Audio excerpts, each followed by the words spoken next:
Yo, a 20-year-old straight up took his dad's $4 million Pagani for a joyride, and what went down is absolutely wild. All right, this dude's name is Gage Jillian, and his pops is legit loaded, like billionaire loaded. The guy runs a massive private equity firm, but that ain't even the craziest part. His dad's car collection, absolutely bonkers. I'm talking Paganis, Bugattis, and even a freaking LaFerrari. Dude, it's basically a Fast and Furious garage in real life. Now, here's where it gets nuts. Back in 2020, they got their hands on something insane. A one-of-one purple Pagani Huayra Roadster. And when I say one-of-one, I mean there is literally nothing else like it on Earth. This beast costs $4 million.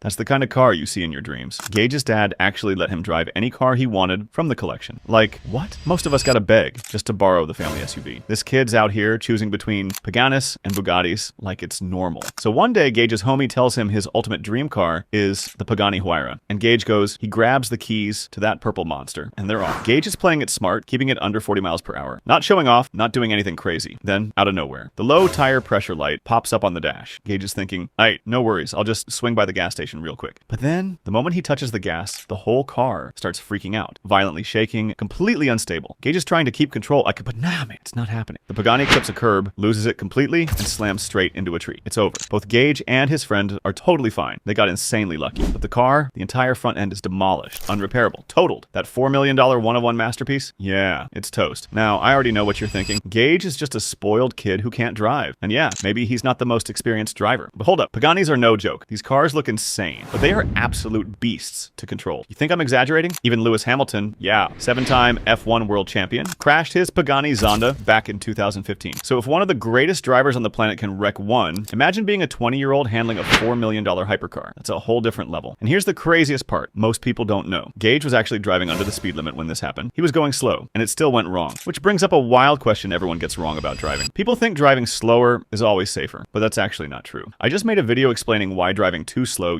can be more dangerous than you think. And the truth behind it is honestly shocking. If you want to see what really happens when you drive too slow, and why it causes more accidents than people realize, go check that video out next. Trust me, it'll change how you think about driving forever.